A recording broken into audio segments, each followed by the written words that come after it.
नमस्कार दोस्तों, स्वागत है आपका एक बार फिर मेरे channel love for all purpose पे।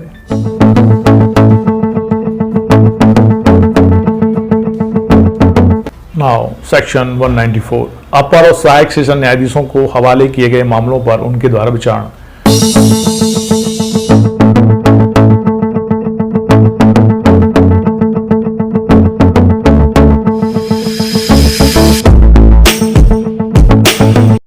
अपर सेशन न्यायाधीश या सहायक सेशन न्यायाधीश, असिस्टेंट डिस्ट्रिक्ट जज, सेशन जज या एडिशनल सेशन जज ऐसे मामलों का विचारण करेगा जिन्हें विचारण के लिए उस खंड का सेशन न्यायाधीश साधारण या विशेष आदेश द्वारा उसके हवाले करता है, या जिनका विचारण करने के लिए उच्च न्यायालय विशेष आदेश द्वारा उसे निर्देश देता है। तो अपर या सहायक सेशन न्यायाधीश जो हैं वो मामले को तभी संज्ञान में लेंगे जब उनको या तो उच्च न्यायालय द्वारा आदेशित किया गया है या सेशन न्यायाधीश द्वारा उनको आदेशित किया गया है। जो सेशन न्यायाधीश साधारण या विशेष न्यायाधीश द्वारा उसके हवाले कर देता है, या जिनका विचारण करने के लिए उच्च न्यायालय द्वारा उन्हें विशेष रूप से आदेशित किया गया है, तभी वे मामलों को संज्ञान में लेंगे और विचारण करेंगे। ठीक है, सेक्शन 194। अब है सेक्शन 195 लोक न्याय के विरुद्ध अपराधों के लिए और साक्ष्य में दिए गए दस्तावेजों से संबंधित अपराधों के लिए लोक सेवकों के विधिपूर्ण प्राधिकार के अपमान के लिए अभियोजन।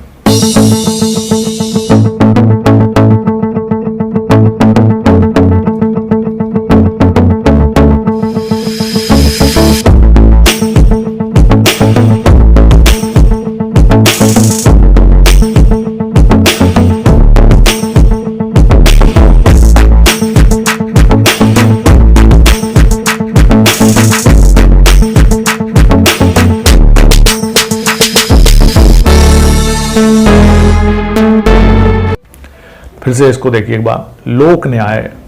मतलब पब्लिक जस्टिस से संबंधित है के विरुद्ध अपराधों के लिए और साक्ष्य में दिए गए दस्तावेजों संबंधित अपराधों के लिए, जो साक्ष्य में दस्तावेज दिए गए हैं उस संबंधित अपराधों के लिए लोक सेवकों के विधिपूर्ण प्राधिकार, लोक सेवकों को जो विधिपूर्ण प्राधिकार है उसके अपमान के लिए अभियोजन यदि इनका किया जाता है तो कैसे होगा। क्लॉज 1, कोई न्यायालय ए का फर्स्ट भारतीय दंड संहिता 1860 का 45 की धारा 172 से धारा 188 तक की धाराओं के, जिनके अंतर्गत दोनों धाराएं भी हैं, अधीन दंडनीय किसी अपराध का। अब सेक्शन 172 और सेक्शन 188 आईपीसी में क्या है वो देखते हैं। भारतीय दंड संहिता का अध्याय 10 लोक सेवकों के विधिपूर्ण प्राधिकार के अपमान के विषय में है, जिसमें सेक्शन 172 से 188 की बात की है, जिसमें दोनों धाराएं भी हैं। तो अपन वापस अपने सीआरपीसी पर आ जाते हैं। फर्स्ट, कोई न्यायालय भारतीय दंड संहिता 1860 के 45 की धारा 172 से 168 तक की धाराओं के, जिनके अंदर ये दोनों धाराएं भी हैं, अधीन दंडनीय किसी अपराध का अथवा 2 ऐसे अपराध के किसी दुष्प्रेरण या ऐसे अपराध करने के प्रयत्न का, अटेम्प्ट और दुष्प्रेरण अबेटमेंट, अथवा ऐसे अपराध के करने के लिए किसी आपराधिक षड्यंत्र का संज्ञान संबद्ध लोक सेवक के या किसी अन्य ऐसे लोक सेवक के जिसके प्रशासनिक तौर पर अधीनस्थ है लिखित परिवाद पर ही करेगा, अन्यथा नहीं। तो वहाँ बता रहे हैं कि ऐसा जो संज्ञान है संबद्ध लोक सेवक जो है उससे या किसी अन्य ऐसे लोक सेवक के जिसके बारे प्रशासनिक तौर पर अधीनस्थ है, मतलब उसका उच्च पदस्थ अधिकारी हो सकता है, लिखित परिवाद पर ही कंप्लेंट पर ही उसको लिया जाएगा, संज्ञान में लिया जाएगा। कोई न्यायालय उनके लिखित परिवाद पर ही संज्ञान में लिया, किसके, या तो वो लोक सेवक हो सकता है संबद्ध, या उसका उच्च पदस्थ अधिकारी उनके परिवाद पर वो संज्ञान में उसे लेगा। ख या बी का क्लॉज 1 भारतीय दंड संहिता 1860 के 45 निम्नलिखित धाराओं अर्थात 193 से 196, जिसके अंतर्गत ये दोनों धाराएं भी हैं, 199, 200, 205 से 211, जिनके अंतर्गत दोनों धाराएं भी हैं, और धारा 228 में से किन्हीं के अधीन दंडनीय किसी अपराध का, जब ऐसे अपराध के बारे में अवगत है कि भाई किसी न्यायालय में की गई कार्रवाई में या उसके संबंध में किया गया है, अथवा सेकेंड है उसी संहिता की धारा 463 में वर्णित धारा 471, धारा 475 और धारा 476 के अधीन दंडनीय अपराध का, जब ऐसे अपराध के बारे में अवगत है कि वे किसी न्यायालय में की गई कार्रवाई पेश की गई साक्ष्य में दी गई किसी दस्तावेज के बारे में किया गया है, अथवा थर्ड है उपखंड 1 या उपखंड 2 में निर्दिष्ट किसी अपराध को करने के लिए आपराधिक षड्यंत्र या उसे करने के प्रयत्न या उसके दुष्प्रण के अपराध का संज्ञान ऐसे न्यायालय के या न्यायालय के ऐसे अधिकारी के जिससे वह न्यायालय इस निमित्त निम्नलिखित रूप में प्राधिकृत करे या किसी अन्य न्यायालय के जिसके वह न्यायालय अधीनस्थ है लिखित परिवाद पर ही करेगा, अन्यथा नहीं। तो पहले तो हम ये देख लेंगे सेक्शंस आईपीसी में किन अध्याय से संबंधित हैं। तो हम पहले चलते हैं आईपीसी के ऊपर और अध्याय 11 को देखते हैं, जो बताता है हमको मिथ्या साक्ष्य और लोक न्याय के विरुद्ध अपराधों के विषय में। मिथ्या साक्ष्य और लोक न्याय के विरुद्ध अपराधों के विषय में, लोक न्याय और मिथ्या साक्ष्य तो न्यायालय में दिए गए हैं। तो जिन न्यायालयों में इससे संबंधित मिथ्या साक्ष्य दिए गए हैं, जिन कार्यवाहियों में मिथ्या साक्ष्य दिए गए हैं, ऐसे दस्तावेज प्रस्तुत किए गए हैं जो मिथ्या हैं, तो फिर वो न्यायालय संज्ञान ऐसे न्यायालय के जिनके अंतर्गत ये ऐसे मिथ्या साक्ष्य दिए गए हैं, वो उनके परिवाद पर ही वो मामले चलेंगे। तो उसमें लिखा है संज्ञान ऐसे न्यायालय के या न्यायालय के ऐसे अधिकारी के जिससे वह न्यायालय इस निमित्त लिखित रूप में बाधित करे या किसी अन्य न्यायालय के जिसके वह न्यायालय अधीनस्थ है लिखित परिवाद पर ही करेगा, अन्यथा नहीं। मतलब न्यायालय खुद परिवाद करेंगे या न्यायालय ने के जो संबंधित अधिकारी हैं जिनको प्राधिकृत कर दिया गया है उनके परिवाद पर ही परिवाद लाया जाएगा और उसको संज्ञान में न्यायालय लेगा। अब है क्लॉज 2, जहां किसी लोक सेवक द्वारा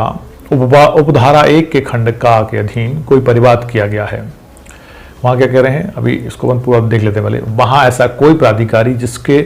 वह प्रशासनिक तौर पर अधीनस्थ है उस परिवाद को वापस लेने का आदेश दे सकता है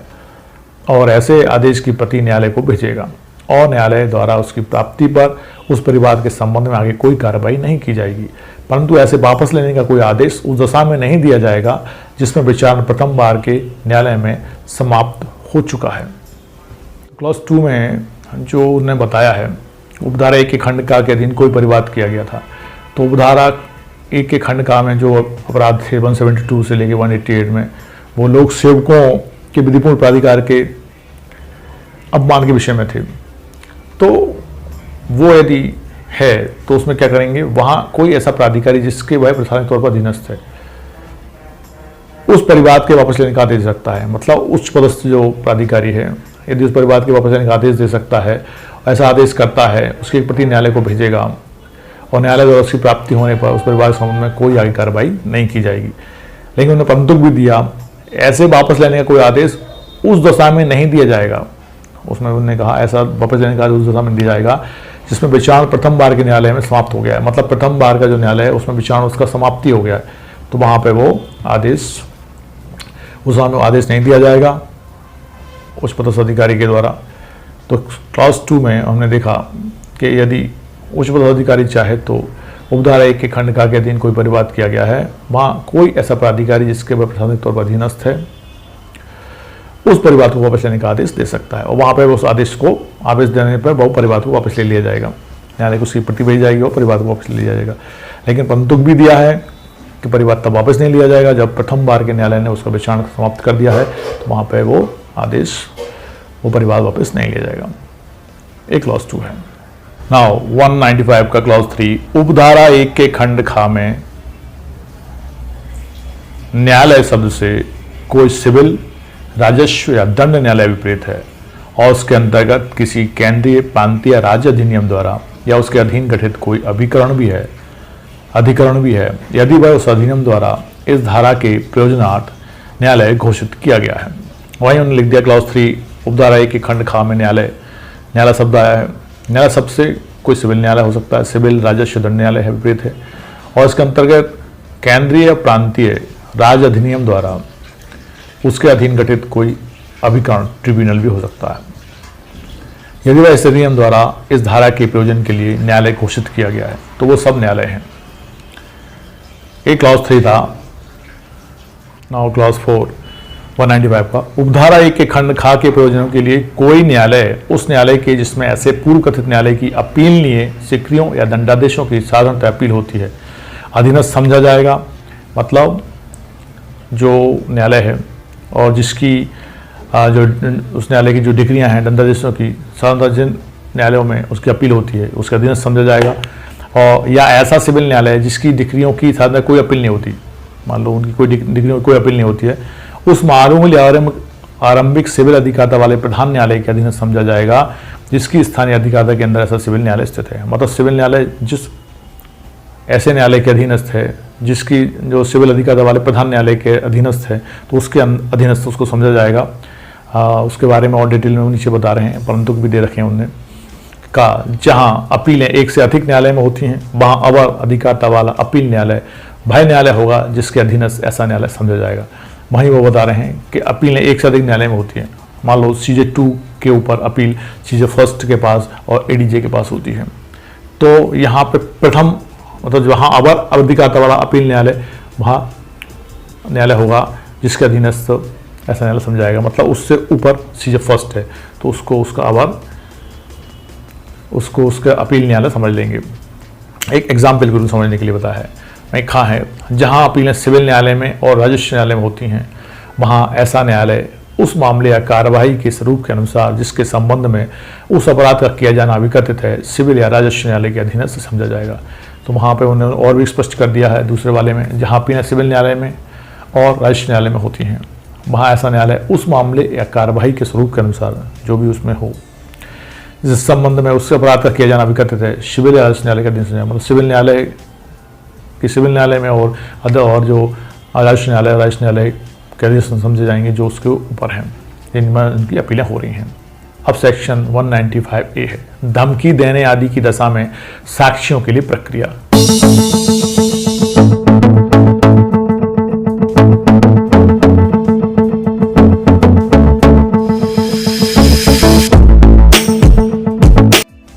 सेक्शन 195A धमकी देने आदि की दशा में साक्ष्यों के लिए प्रक्रिया। यहाँ पर सेक्शन 195A जो IPC का है सेक्शन 195 कोई साक्षी या कोई अन्य व्यक्ति भारतीय दंड संहिता 1860 का 45 की धारा 195A के अधीन अपराध के संबंध में परिवाद फाइल कर सकेगा। मतलब यहाँ पे जो सेक्शन 195A है CRPC का वहाँ पर भी सेक्शन 195A है IPC का जिसमें किसी व्यक्ति को साक्ष्य देने के लिए धमकाया जाता है। तो यहाँ पे 195A के अधीन यदि किसी व्यक्ति को साक्ष्य देने के लिए धमकाया जा रहा है तो वो 195A के अंतर्गत परिवाद ला सकता है परिवाद फाइल कर सकता है। नाउ सेक्शन 196 राज्य के विरुद्ध अपराधों के लिए और ऐसे अपराध करने के लिए अपराध संबंध के लिए अभियोजन।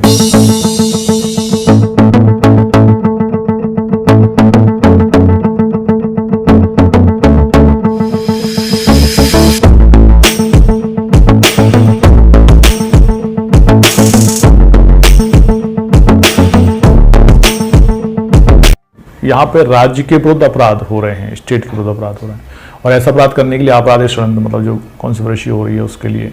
अभियोजन कैसे होगा उसके लिए बताते हैं। क्लास 1 कोई भी न्यायालय का भारतीय दंड संहिता 1860 का 45 के अध्याय 6 जो राज्य के विरुद्ध अपराध संबंधित है के अधीन धारा 153 का धर्म उल्लंघन से संबंधित है, धारा 295 का जो धर्म से संबंधित है और 505 जो लोक दृष्टिकारक वक्तव्य संबंधित है के अधीन दंडनीय किसी अपराध का ऐसे अपराध करने के लिए अपराध षड्यंत्र का या अपराध करने का या उसका अपराध षड्यंत्र करने का जो 120 का में दंडनीय है। और C भारतीय दंड संहिता 1860 का 45 की धारा 108 का में यथावर्णित किसी दुष्प्रेरण मतलब एडवेंट का संज्ञान केंद्रीय सरकार या राज्य सरकार की पूर्व मंजूरी से ही करेगा अन्यथा नहीं। मतलब इस संबंधित जो अपराध हो रहे हैं जो राज्य के विरुद्ध अपराध हैं धर्म उल्लंघन शांति से संबंधित अपराध से संबंधित हैं लोक दृष्टिकार वक्तव्य संबंधित हैं और धर्म से संबंधित हैं ऐसे अपराधों के बारे में यदि उनको संज्ञान लेना है न्यायालय को तो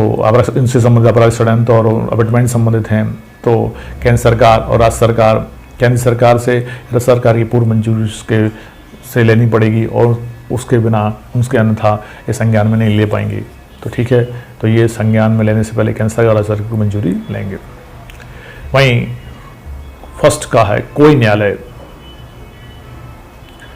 का भारतीय दंड संहिता की धारा 153 खा या धारा 505 की उपधारा 2 या उपधारा 3 के अधीन दंडनीय किसी अपराध का अथवा ऐसा अपराध करने के लिए आपराधिक षड्यंत्र का संज्ञान केंद्र सरकार या सरकार या जिला मजिस्ट्रेट की पूर्व मंजूरी से ही करेगा अन्यथा नहीं। वहीं इस क्लॉज में वो कह रहे हैं कि सेक्शन 153B 505 और का क्लॉज 2 ऑफ धारा 3 के अधीन दंडनीय किसी अपराध के बारे में या उनके आपराधिक षड्यंत्र के बारे में यदि उनको संज्ञान में लेना है, उनको केंद्र सरकार, राज्य सरकार या जिला मजिस्ट्रेट डीएम की पूर्व मंजूरी लेनी पड़ेगी, अन्यथा वो संज्ञान में नहीं ले पाएंगे। वहीं अब क्लॉज 2 के बारे में बात करते हैं 196 के। कोई न्यायालय भारतीय दंड संहिता 1860 का 45 की धारा 120B के अधीन दंडनीय किसी आपराधिक षड्यंत्र के किसी ऐसे अपराध का जो मृत्यु, आजीवन कारावास या 2 वर्ष या उससे अधिक की अवधि के कठिन कारावास से दंडनीय अपराध करने के आपराधिक षड्यंत्र से भिन्न है, संज्ञान तब तक नहीं करेगा जब तक राज्य सरकार या जिला मजिस्ट्रेट ने कार्रवाई शुरू करने के लिए लिखित सम्मति नहीं दे दी है। परंतु जहां आपराधिक षड्यंत्र ऐसा है जिससे धारा 195 के उपबंध लागू हैं, वहां ऐसी कोई सम्मति आवश्यक ना होगी। हमने देखा 196 का क्लॉज 2 का डेफिनेशन। इसमें वो कह रहे हैं कि 120 खा के अधीन दंडनीय किसी अपराध षड्यंत्र से संबंधित आपराधिक षड्यंत्र है जो कि मृत्युदंड, आजीवन कारावास से 2 वर्ष से अधिक की अवधि के कारावास से दंडनीय नहीं है, ऐसा अपराध नहीं है ना। तो उस कंडीशन में इससे अन्यथा है, इससे भिन्न है, तब संज्ञान लेने के लिए राज्य सरकार या जिला मजिस्ट्रेट से कार्रवाई शुरू करने के लिए लिखित सम्मति देनी होगी। लिखित सम्मति नहीं दी है तो ये इसका संज्ञान नहीं ले पाएंगे यदि जो अपराध हैं 120 खा के अंतर्गत मृत्युदंड, आजीवन कारावास से 2 वर्ष से अधिक कठिन कारावास संबंधित नहीं है। तो परंतु भी दे रखा है जहां आपराधिक षड्यंत्र ऐसा है जिससे धारा 195 के उपबंध लागू होते हैं, वहां ऐसी कोई सम्मति आवश्यक नहीं होगी। और वो सेक्शन 195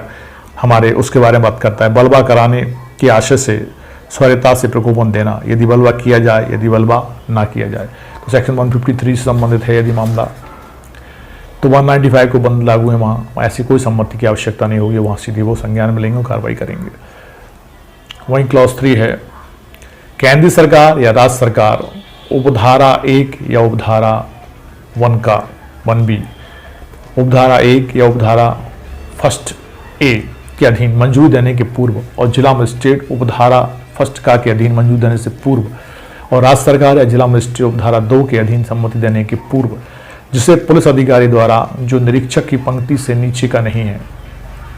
निरीक्षक की पंक्ति से नीचे का मतलब इंस्पेक्टर से की पंक्ति से नीचे का नहीं है, प्रारंभिक अन्वेषण किए जाने का आदेश दे सकता है। और उस दशा में ऐसे पुलिस अधिकारी की वे शक्तियाँ होंगी जो धारा 155 की उपधारा 3 में निर्दिष्ट हैं।